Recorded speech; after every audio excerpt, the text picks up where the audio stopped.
अरे वाह फंटूश, इतने बड़े घर में तुम अकेले रहते हो? अब तक तो अकेला ही था, तुम आ गई हो तो। जैसा तुम सोच रहे हो वैसा कुछ नहीं होने वाला। मतलब आज गुलाब लाल नहीं, गुलाबी देना पड़ेगा। जब तूने मिलने के लिए हाँ की ना, उसी वक्त मैं सारे रंग के लिए आया। सोचा आज अपना रिश्ता जहां तक पहुंचेगा उस रंग का तुम्हें दे दूंगा। फिर तो तुम्हारे सारे फूल आज सूखने वाले।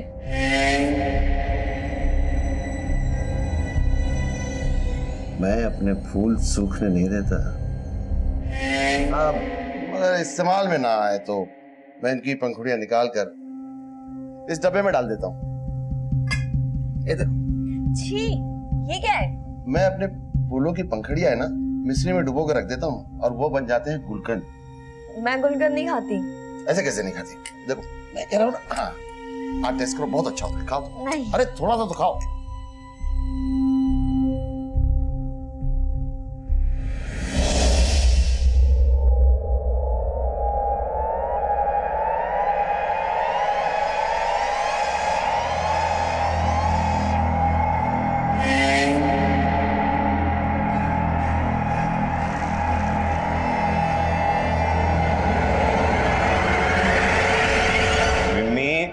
विम्मी, बेटा स्कूल के लिए देर हुई, ला मैं बाल बना देता हूँ। पापा आज मुझे स्कूल नहीं जाना, आज वुमेन्स डे, मुझे मम्मा के साथ रहना है।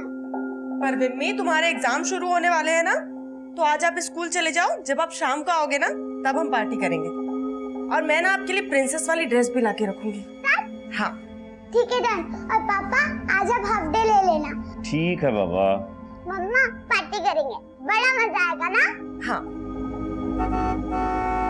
अरे बस आ गई विम्मी। चलो चलो चलो।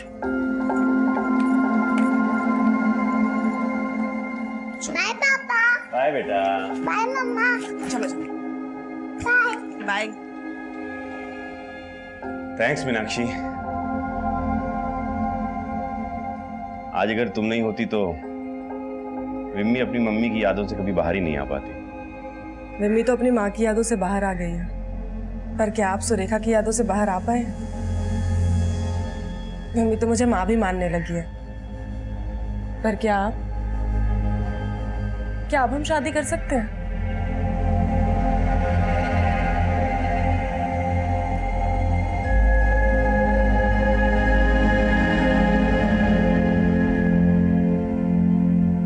मुझे पता नहीं था कि वो कमीना मेरे साथ ऐसा करेगा। हेतल, तुम यहाँ क्या कर रही हो?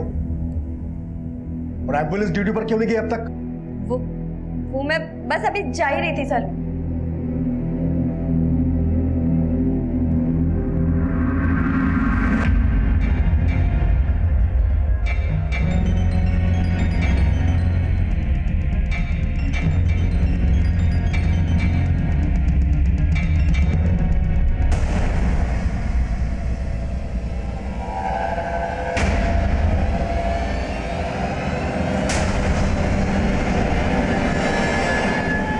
मीनाक्षी, तो क्यों मेरे पीछे आ रहा है?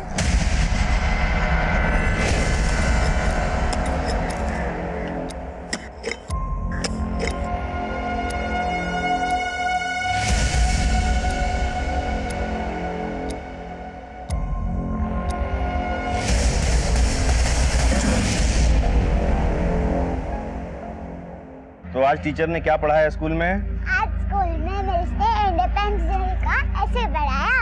अच्छा, तो बताओ फिर क्या मतलब होता है आजादी का? आजादी का मतलब? आजादी का मतलब सबको बराबर समझना, जियो और जीने दो। पापा, हाँ। मम्मी ने मेरे लिए परी वाला ड्रेस लाया। अरे वो तो मम्मी का सरप्राइज है।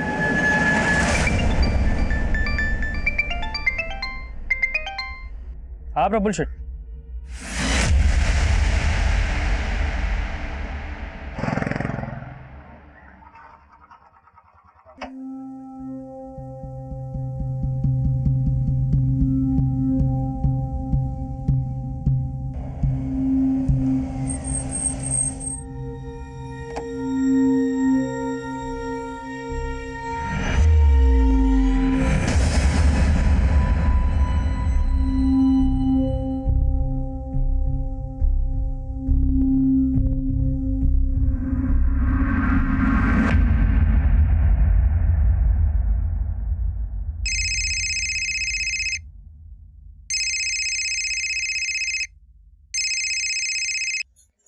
हाँ जीवन भाई केम छो? केतकी बहन, मीनाक्षी आपके साथ है क्या? नहीं जीवन भाई, मैं तो ड्यूटी पर हूँ। क्या हुआ?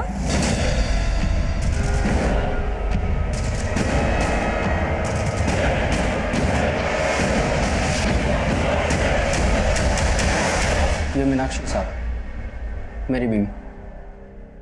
कब से मिसिंग है? दरअसल मीनाक्षी मेरे साथ नहीं रहती साहब। मतलब आपकी बीवी आपके साथ नहीं रहती तो किसके साथ रहती है?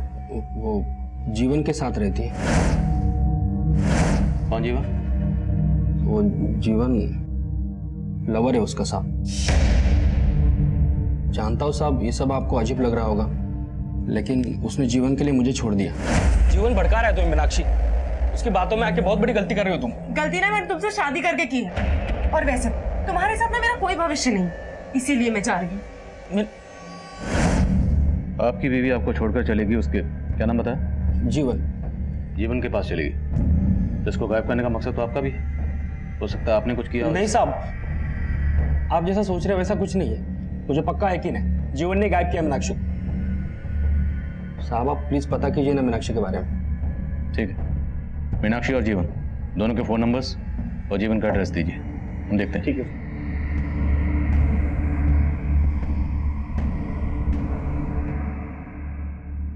पापा, मम्मा कहाँ है? आप अकेले क्यों आए? बेटा,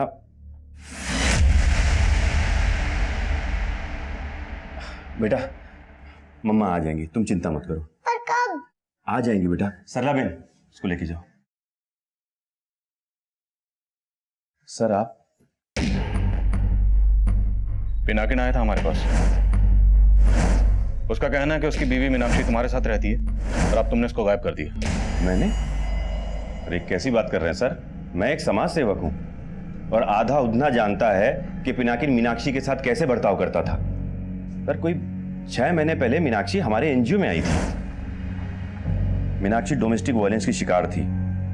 पिनाकिन न सिर्फ उसको मारता था बल्कि उसके दूसरी औरतों के साथ संबंध भी थे। मीनाक्षी ने यह सब मुझे बताया था।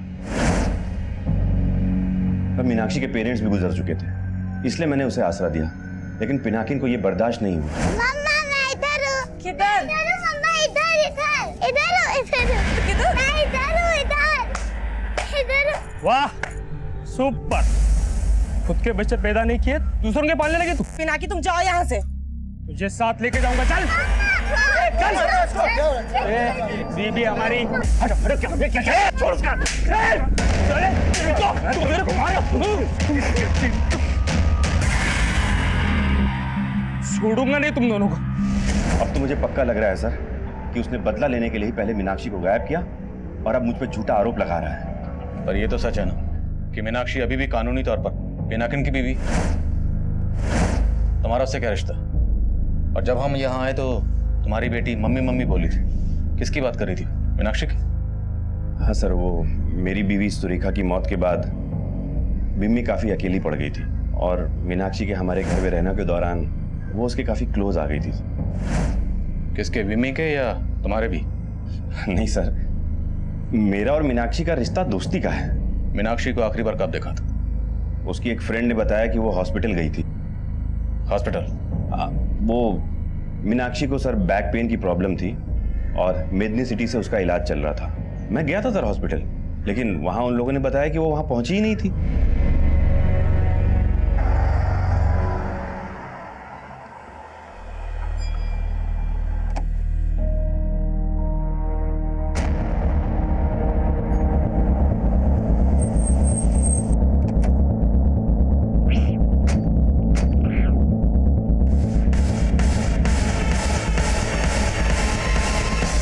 मीनाक्षी लोढ़िया? हाँ मीनाक्षी लोढ़िया।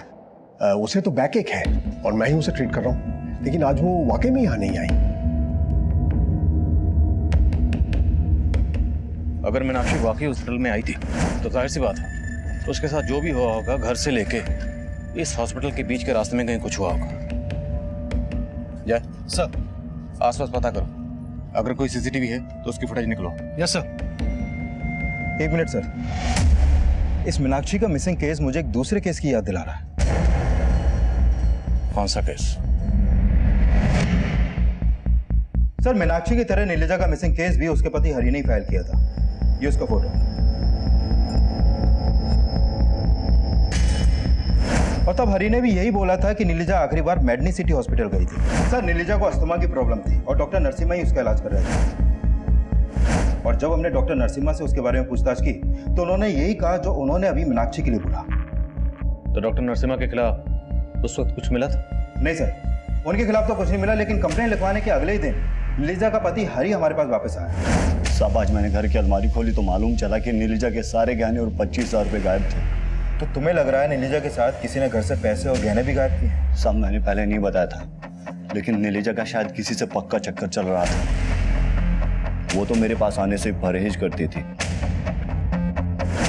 सर, हमने नीलिजा के अफेयर के एंगल को भी खंगाला, लेकिन कुछ सामने नहीं आया। पर सर, नीलिजा गृह उद्योग भवन में काम करती थी और पता चला है कि वहाँ का मैनेजर बड़ा रंगीन मिजाज का है, फंटूस नाम है। लेकिन सर, फंटूस के खिलाफ भी कुछ नहीं मिला। लेकिन पता चला कि नीलिजा का पति हरि भी उसे बहुत पीटा करता था। हमने हरि से भी पूछताछ की, लेकिन कुछ हाथ नहीं लगा सका। लेकिन नीलिजा की सहेली केतकी ने बताया कि नीलिजा ने अपने पति से तंग आकर उससे अलग होने का फैसला कर लिया। पूछो मत केतकी बहन, जी में आता है घर बार पति संसार सब छोड़ के कहीं उड़ जाऊं। सर, काफी छानबीन के बाद भी नीलिजा की कहीं से कोई लीड नहीं मिली और तब से केस अनसॉल्व। मीनाक्षी और नीलिजा के केस में सिर्फ ये हॉस्पिटल कॉमन नहीं है। मीनाक्षी की तरह नीलिजा भी अपने पति की मारपीट का शिकार थी। क्या नीलिजा ने उस वक्त जीवन की अंजी की मदद ली थी? नहीं सर, ऐसा कुछ तो सामने नहीं है। और दोनों केसेस में काफी सिमिलरिटीज हैं। अब मीनाक्षी की तरह नीलिजा मिसिंग केस भी रीइन्वेस्टिगेट होगा। जीवन, पिनाकिन और डॉक्टर नरसिम्हा, तीनों की कुंडली निकाल। Okay sir.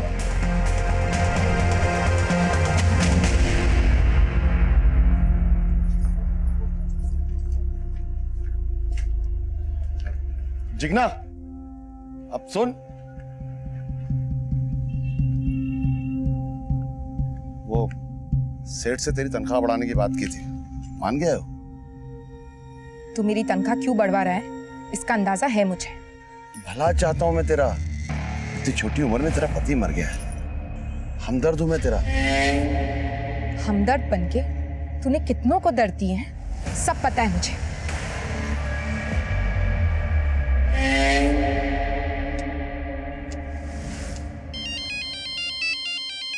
रुक रुक। हेलो। हाँ बंसीलाल, दारू पिएगा? 4 बोतल मंगवाइए वाटर पार्क से। हेलो, आज फंटूश का गेम खत्म करना है मुझे। तुम आ रहे हो ना?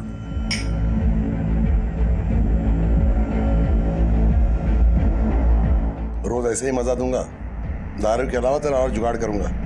लेकिन तुझे मेरा एक काम करना होगा। कौन सा काम?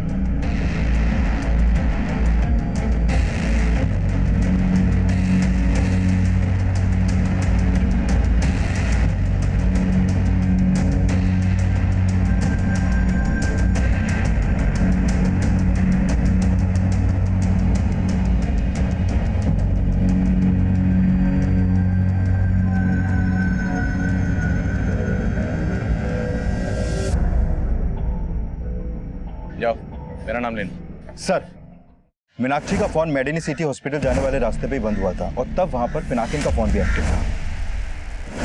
और पूछताछ में पता चला है कि पिनाकिन कल उसी हॉस्पिटल जाने वाले रास्ते पर मीनाक्षी के साथ देखा गया था। मीनाक्षी, तो क्यों मेरे पीछे आ रहा है?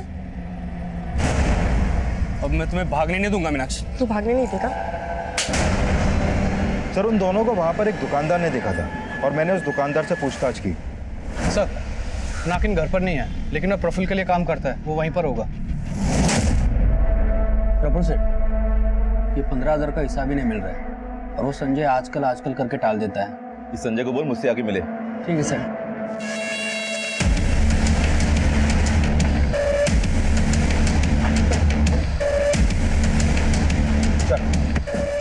साहब, मैंने कुछ नहीं किया साहब। इसलिए तो अपनी बीवी की मिसिंग कंप्लेंट लिखवाने आया था, क्योंकि तो खुद उसे गायब करने में शामिल है। नहीं साहब, मानता हूँ कि कल मीनाक्षी को मेडिन सिटी के पास में मिला था। मिला था? और तेरा झगड़ा भी हुआ था मीनाक्षी के साथ? साहब, हमारे झगड़े की वजह है जीवन। मैं तो उसको रोजाना मिलके घर वापस लाने के लिए मनाता रहता हूँ, और कल भी मैं यही चाहता था। मीनाक्षी रुको, मीनाक्षी। तू जा रहा है या फिर मैं पुलिस को बुलाऊं? साहब, मैंने मीनाक्षी को मेडिकल सिटी जाते हुए देखा था। फिर मैंने सोचा कि उसका गुस्सा शांत होने के बाद मैं उससे दोबारा मिलूंगा। मीनाक्षी कभी कभी विमी को लेने स्कूल जाती थी। मैं वहां पर भी गया, देखा कि जीवन विमी को लेके जा रहा है। फिर मैं अपने काम पे चला गया साहब, लेकिन जब पता चला कि मीनाक्षी गायब हो गई तो मैं सीधा आपके पास चला आया। पर मेडनी सिटी वाले बोल रहे हैं कि मीनाक्षी तो वहां गई नहीं। क्या कहानी बना रहा है? कहानी नहीं बना रहा हूँ साहब, मैंने खुद मीनाक्षी को हेतल के साथ देखा था, जो वहां पे नर्स का काम करती है।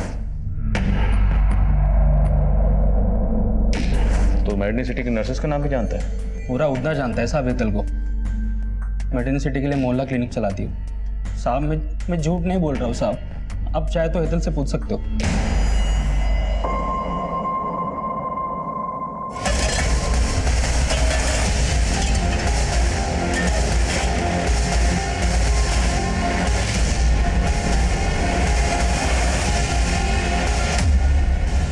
नहीं आई थी।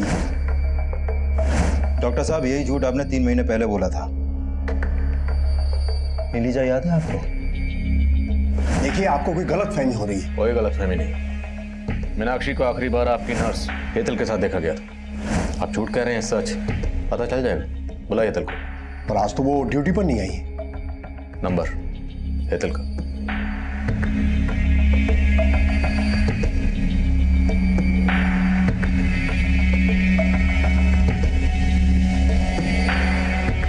सर, नंबर बंद है हेतल का।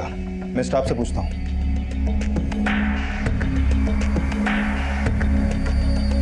सर, हेतल कल एम्बुलेंस ड्यूटी पे हमारे साथ ही थी और शाम को वहीं से वो अपने घर चली गई।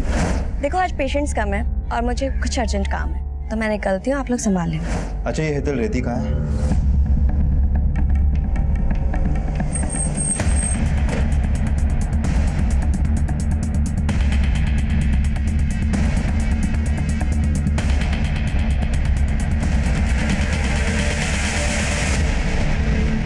हाँ सर, हेतल को यहाँ काफी लोग जानते थे, क्योंकि वो मेडनी सिटी के लिए कई गरीब पेशेंट्स की मदद करती थी। पर मीनाक्षी के साथ। हाँ पटेल, बोलो। सर, हेतल के घर से नीलिजा की मेडिकल रिपोर्ट मिली है और इस रिपोर्ट के मुताबिक नीलिजा HIV पॉजिटिव है। HIV? पर डॉक्टर नरसिम्हा ने तो कहा था कि उसे अस्थमा है। सर, इस मेडिकल रिपोर्ट में डॉक्टर नरसिम्हा का ही साइन है। सर, नीलिजा को अस्थमा ही था, HIV नहीं। ये रिपोर्ट गलत है। तो ये रिपोर्ट किसने बनाई और ये साइन किसके? हेतल को जानबूझ के एम्बुलेंस की ड्यूटी पे लगाया गया ताकि वो मजबूर पेशेंट्स को यहाँ लाए, उसके बाद तुम इन्हें फंसाओ, ऐंठो और गायब कर दो। नहीं सर, ऐसा नहीं है। लेकिन हाँ, ये हो सकता है कि हेतल ये सब कर रही हो, क्योंकि पेशेंट्स को फाइनल रिपोर्ट वही देती थी। और हाँ सर, ये जो सिग्नेचर है ना, ये मेरा नहीं है। आप चाहे तो किसी हैंड राइटिंग एक्सपर्ट से चेक करवा सकते हैं। मम्मी बेटा, लो खाना खा लो। मुझे खाना नहीं खाना, मुझे मम्मा चाहिए। बेटा खाना खा लो, मम्मा आ जाएंगी। जब तक मम्मा नहीं आएगी तब तक मैं खाना नहीं खाऊंगी। मम्मी, पहले मम्मा गई तो आपने बोला तो वो आ जाएंगी, लेकिन वो नहीं आई। दूसरी मम्मा चली गई तो आप मुझे डांट रहे हो।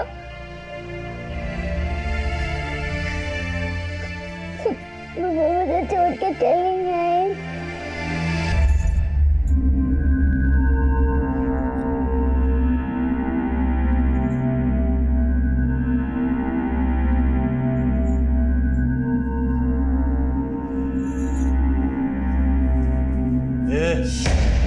मुझे सब पता है मेरी पीठ पीछे क्या करती है तू। उस फंटूस ने सब बता दिया है। उसने दारू पिला दी तो उसकी बातों पर भरोसा कर लिया। कल को लालच में आके बोलोगे जा जाके उसके साथ सो जा।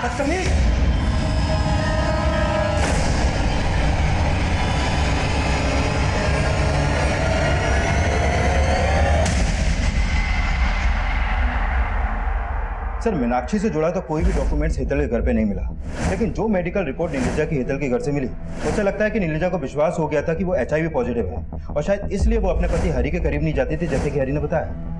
अगर ऐसा तो फिर हरि के पास नीलिजा को गायब करने का स्ट्रॉन्ग मोटिव था।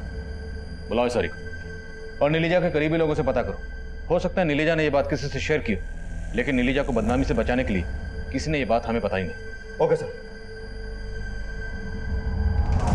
नहीं साहब, नीलिजा ने मुझे नहीं बताया था कि उसको HIV हुआ था। हो सकता है बताया, और तूने अपनी इज्जत बचाने के लिए नीलिजा को गायब कर दिया। नहीं साहब, कसम से मैंने कुछ नहीं किया साहब।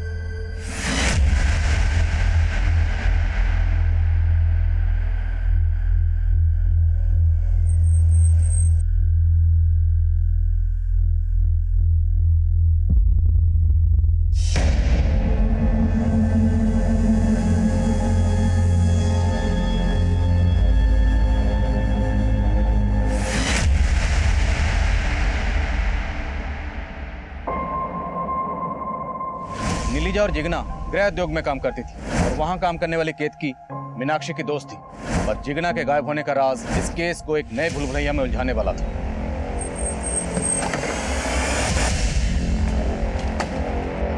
साहब जिगना तो कल यहाँ से टाइम से चली गई थी, शायद उसका ससुर झूठ बोल रहा होगा।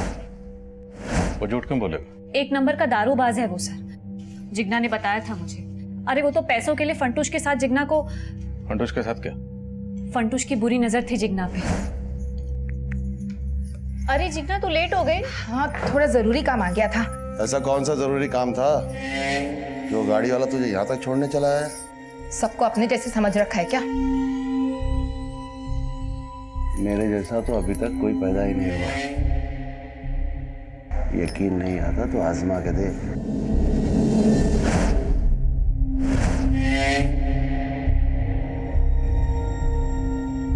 अब मेरे गुलकंद को किसी दूसरे का इंतजार है। तू जो कर रही है एकदम सही कर रही है, किसी से डरने की जरूरत नहीं है। मैं तेरे साथ हूं। वो उस पर हाथ साफ करना चाहता था, इसलिए वो पैसे भी खिला रहा था उसके ससुर को। फंटूश है कहाँ? आज ड्यूटी पर नहीं आया वो।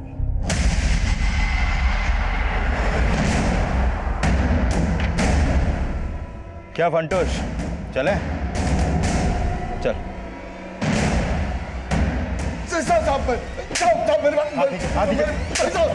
मेरी बात सुनो। साहब मैंने कुछ नहीं किया साहब, मैं जानता ही नहीं जिगना कहाँ है। उसको तो किसी और का चक्कर था साहब। झूठ मत बोल। झूठ काहे को बोलूंगा साहब? आप उसके ससुर से पूछ लो। वो तो वही बोलेगा ना जो तूने उसे पढ़ाया होगा। साहब मैं इतना गया गुजरा नहीं हूँ कि उस फंटूश के लालच में अपनी बहू की इज्जत का सौदा कर दूंगा। जिगना को भी यही गलतफहमी हो गई थी। देखो अगर झूठ बोला तो? नहीं साहब, झूठ नहीं बोल रहा हूँ। सच तो यह है कि जिगना बहुत बदल गई थी। जरूर कोई था उसकी जिंदगी में जिससे वो मिलने जाती थी। सर फंटूश और बंसीलाल दोनों यही बोल रहे हैं कि जिगना का किसी के साथ अफेयर था। हाँ सर। सर कहीं इस जिगना के गायब होने का भी नीलिजा और मीनाक्षी से कोई कनेक्शन तो नहीं है? अभी तक हम यही मानकर चल रहे थे कि इन दोनों को गायब करने के पीछे हेतल का हाथ होगा। सर, फंटूश के मोबाइल में हेतल का एक वीडियो मिला है। साहब मैं मानता हूँ साहब कि मैं हेतल को ब्लैकमेल कर रहा था साहब। मैं गुलकंद नहीं खाती। ऐसे कैसे नहीं खाती? देखो कह रहा हूँ ना। हाँ आप टेस्ट करो, बहुत अच्छा होता है, खाओ। नहीं। अरे थोड़ा सा तो खाओ।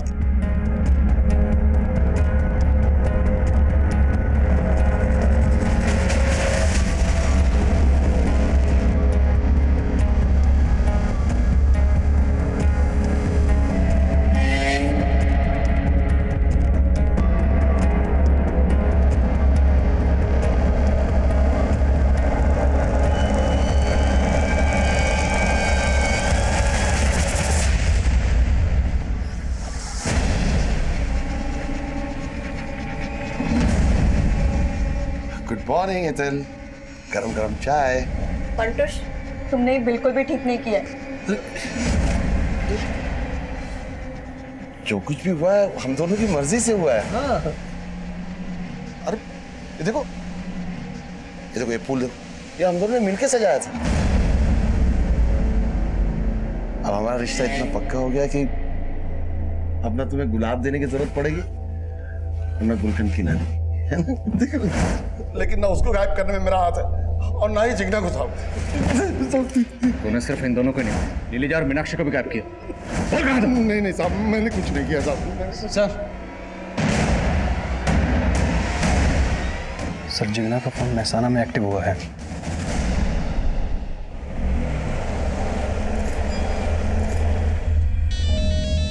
जिग्ना,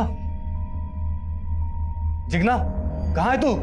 बापू अब मैं विधवा नहीं रही, मैंने लगन कर लिया है। लगन कर लिया? कमीनी किसके साथ मुंह काला किया? तेरे चक्कर में कितना बवाल हो गया इधर, मालूम है ना? हेलो बापू, बापू आपकी आवाज नहीं आ रही है, यहाँ बहुत शोर हो रहा है। मैं आपसे बाद में बात करती हूँ।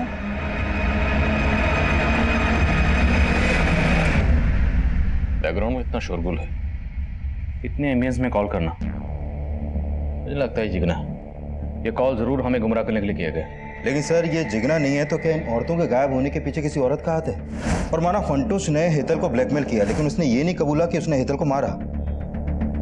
कहीं ये हेतल तो नहीं? नहीं बेटे, ये कॉल हेतल ने नहीं किया। लेकिन अब सवाल ये है कि अगर ये कॉल हेतल ने नहीं किया तो फिर ये औरत कौन है? सर अगर ये हेतल नहीं है तो एक औरत है जिस पर मुझे शक है। कौन? केतकी। सर ये केतकी मीनाक्षी, नीलिजा और जिग्ना के काफी करीब है, और इन तीनों औरतों के गायब होने के पीछे वो लगातार इनका पर्सनल एंगल जोड़ रही है। केतकी या नीलिजा तुमसे अपना हर दुख दर्द बांटती थी, शायद उसने अपनी बीमारी के बारे में भी तुम्हें कुछ बताया? नहीं सर, लेकिन ये सच है कि वो अपने पति से बहुत तंग आ गई थी। हो सकता है उसके पति ने उसे मारा हो। पर्सनल एंगल लग तो नहीं रहा, ये जरूर कोई बड़ा गेम है। कॉल महसाना से किया गया, पता करो केतकी कहाँ है। Okay sir. सर मैंने जिग्ना की कॉल डिटेल्स चेक की, जिग्ना की प्रफुल्ल से लगातार बातें हो रही थी। प्रफुल्ल, जिसके यहाँ पिनाकिन काम करता है? हाँ सर।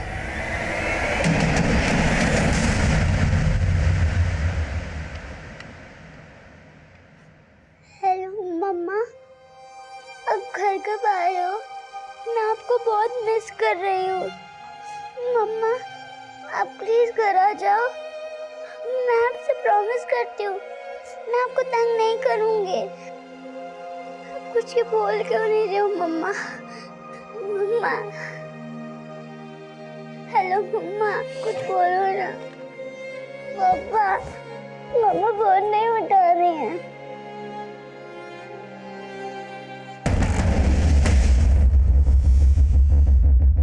जिग्ना को जानते थे ना? हाँ सर, जिग्ना मुझसे मिल रही थी। दरअसल वो अपनी जमीन मुझे बेचना चाहती थी और कल ही हमारी डील हुई थी। सर जमीन जिग्ना के पति के नाम पर थी। पहले उसने उस जमीन को अपने नाम पे ट्रांसफर करवाया, जिसके लिए मैंने उसकी मदद भी की थी। तो साहब यही वजह थी कि हम अक्सर उससे मिला करते थे। और जिग्ना ने इस डील के बारे में अपने ससुर को कुछ नहीं बताया? क्या छुपा रहे? साहब आप ये पेपर देख लीजिए। और साहब जिग्ना ने मना किया था ये बात अपने ससुर को बताने के लिए, और इसके अलावा साहब मैं कुछ नहीं जानता। ये प्रफुल्ल कुछ ठीक नहीं लग रहा। पिनाकिन भी इसके लिए काम करता है। हो सकता है दोनों मिलकर औरतों को गायब कर रहे हो। पता करो केतकी का इनसे क्या कनेक्शन है। साहब आपको मेरे बारे में कोई गलतफहमी हो रही है। हाँ ये आप सही सोच रहे हो कि वो कॉल जिग्ना ने नहीं किया होगा। जरूर कोई साजिश कर रहा है साहब। क्या पता तुम भी इस साजिश में शामिल हो? क्या साहब, मैं यहाँ हूँ और आप सोच रहे हैं कि महसाना से मैं... तुमने नहीं किया तो हो सकता है केतकी वो कॉल तुमने किसी और से करवाया हो। मैंने ऐसा कुछ किया ही नहीं है साहब।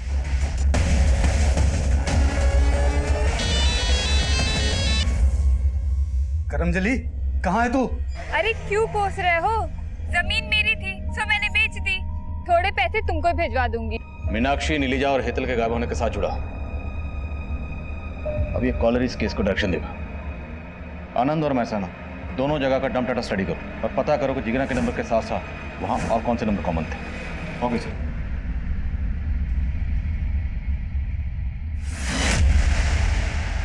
दोनों एरियाज के डंप डाटा को चेक करने के साथ साथ हमने इन औरतों से जुड़े हर शख्स को फिर से खंगालना शुरू किया। जीवन, पिनाकिन, प्रफुल्ल, केतकी, बंसीलाल, हरी, फंटूश और डॉक्टर नरसिम्हा के अलावा 100 से ज्यादा लोगों से पूछताछ की गई। तभी डंप डाटा की छटनी में से एक कॉमन नंबर ने हमारा ध्यान अपनी ओर खींचा। सर जिग्ना के नंबर के साथ जो कॉमन नंबर महसाना और आनंद में एक्टिव था उसका पता चल गया। वो नंबर है संजय सिसोदिया के नाम पे रजिस्टर्ड है। सर ये संजय जिग्ना के कॉल के बाद एक दूसरे नंबर पे कॉल करता था जो फेक आईडी से लिया गया था, और वो फेक आईडी का नंबर उधना में ही एक्टिव था। मतलब कोई उधना से ही संजय के साथ मिलकर ये खेल खेल रहा था। हाँ सर, और पिनाकिन की तरह ये संजय भी प्रफुल्ल के लिए काम करता है। पिनाकिन या प्रफुल्ल, क्या हो सकता है ये सब इसमें शामिल हो। साहब बोलता हूँ साहब मैं संजय को ठीक ठाक से जानता तक नहीं, वो प्रफुल्ल सेठ का खास आदमी साहब। साहब संजय बस एक मेरी जमीन का केयर टेकर है। थोड़े दिन पहले उसने मुझे बोला था कि उसको अपने गांव जाना है। इसके अलावा मैं कुछ नहीं जानता साहब। गाँव कौन सा उसका? भरूच साहब। संजय तुम्हारी कौन सी जमीन का केयरटेकर है?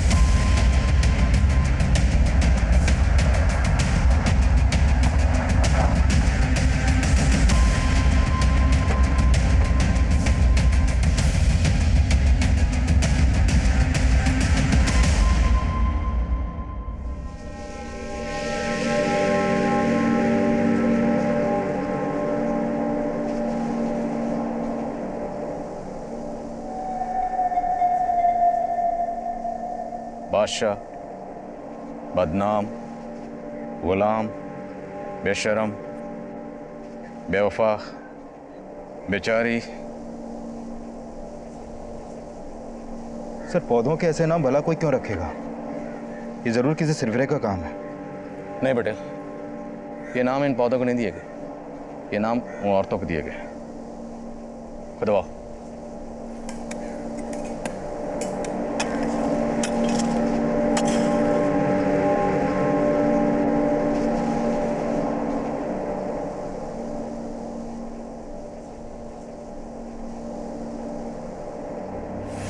नीलिजा, मीनाक्षी, हेतल और जिग्ना के अलावा उस फॉर्म में 3 औरतों को और दफनाया गया था, और उन औरतों की कब्र पर पौधे उगाकर उन्हें अजीब अजीब नाम देने वाला वह सरफिरा संजय नहीं था।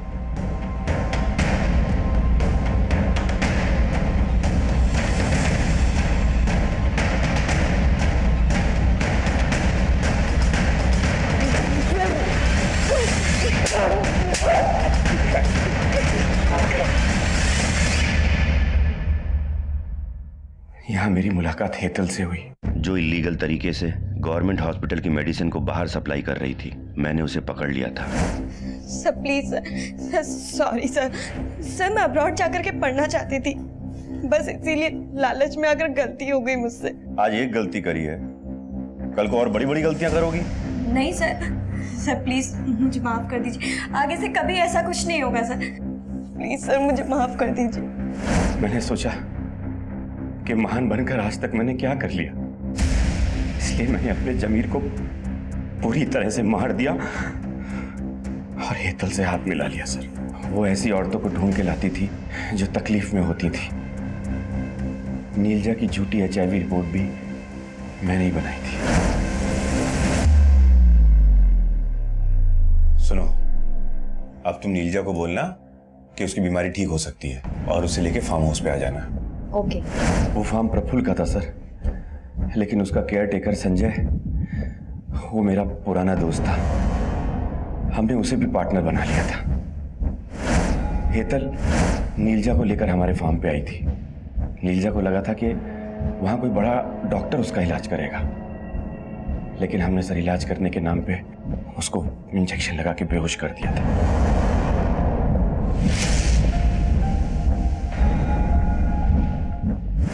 मीनाक्षी जब मुझसे हेल्प मांगने आई। बाय पापा। बाय बेटा। बाय मम्मा। बाय। बाय। थैंक्स मीनाक्षी। आज अगर तुम नहीं होती तो विम्मी अपनी मम्मी की यादों से कभी बाहर ही नहीं आ पाती। विम्मी तो अपनी माँ की यादों से बाहर आ गई है, पर क्या आप सुरेखा की यादों से बाहर आ पाए? विम्मी तो मुझे माँ भी मानने लगी है, पर क्या आप हम शादी कर सकते हैं? और उसके बाद मैं मीनाक्षी को गायब करके पिनाकिन को फंसाने का मौका ढूंढने लगा, और उस दिन वो मौका मिल गया सर। तुम्हारी होने वाली बीवी इधर आई हुई है, और उसके पीछे पीछे पिनाकी भी। दोनों का बीच रास्ते में बहुत झगड़ा हुआ है, और मीनाक्षी को मैंने अभी रिसेप्शन पे बिठाया हुआ है। मैंने हेतल से कहा कि इससे पहले वो डॉक्टर नरसिम्हा से मिले, वो उसे फार्म हाउस ले आए।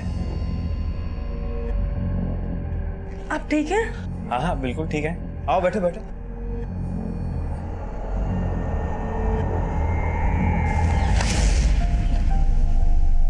लेकिन हेतल, वो तो तेरे लिए काम करती थी, उसको क्यों मारा?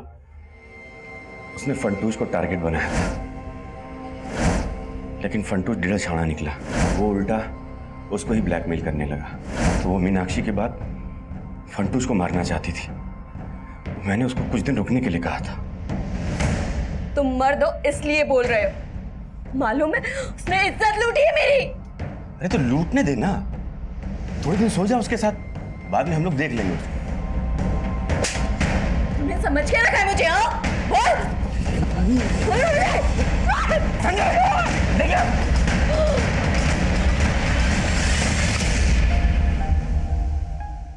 जिग्ना के पीछे तो पहले से पड़ा था। हाँ सर।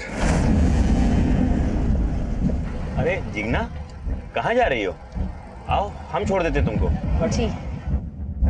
छोड़ो मुझे, छोड़ो। जिग्ना के मरने के बाद आप बहुत हाथ पैर मार रहे थे, तो मैंने ही जिग्ना का फोन संजय को देकर भगा दिया। और मेरे ही कहने पर संजय की बीवी जिग्ना बनकर बंसीलाल को फोन करती थी।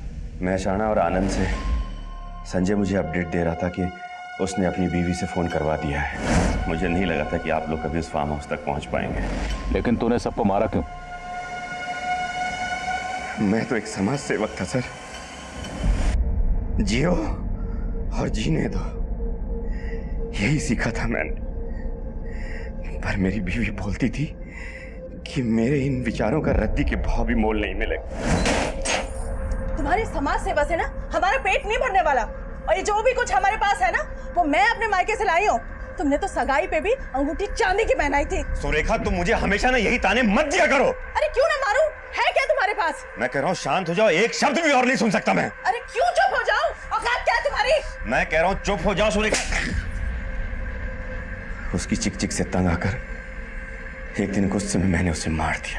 एक समाज सेवक खूनी बन गया था सर, इसलिए क्योंकि वो अपनी बीवी के लिए सोना नहीं खरीद पाया। उसके पास ज्यादा पैसे नहीं है, तो उसको बोलना कि गहने लेके आ जाए। मीनाक्षी जब मुझसे हेल्प मांगने आई तो मैंने पता किया कि उसके नाम पे काफी जायदाद है। मैं उसे अपने घर में शरण देकर उसकी जायदाद हड़पना चाहता था। जिग्ना मेरे एनजीओ में आई थी तो प्रफुल्ल ने कहा कि अगर मैं उसे जिग्ना की जमीन बिकवा दूं तो वो डील का 2% मुझे देगा। इसलिए मैं जिग्ना का ब्रेन वॉश करना शुरू कर दिया था।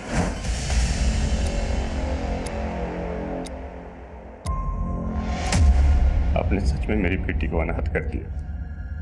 तुम्हारी बेटी को अनाथ हमने नहीं किया, उसको अनाथ बनाया तुमने खुद अपनी हरकतों से। मुझे माफ कर दे बेटा, उन्होंने तुम्हारी दोनों मम्मियों को छीन लिया। पापा, आप भी तो कहते थे ना जियो और जीने दो। मेरी दोनों मम्मी दूर चले गए और आप भी मुझसे दूर जा रहे हो।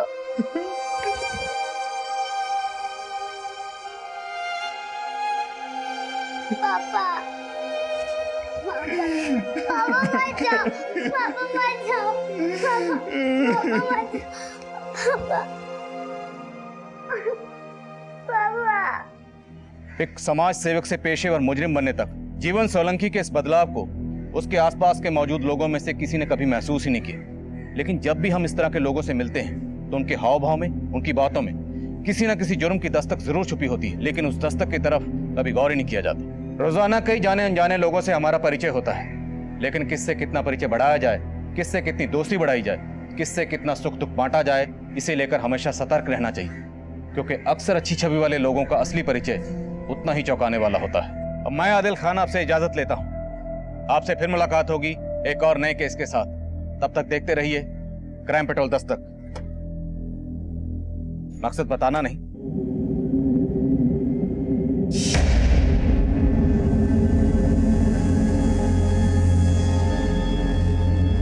जी में आता है घर बार पति संसार सब छोड़ के कहीं उड़ जाऊं, पर नील जाब पति का पिंजरा तोड़ के जाएगी कहाँ?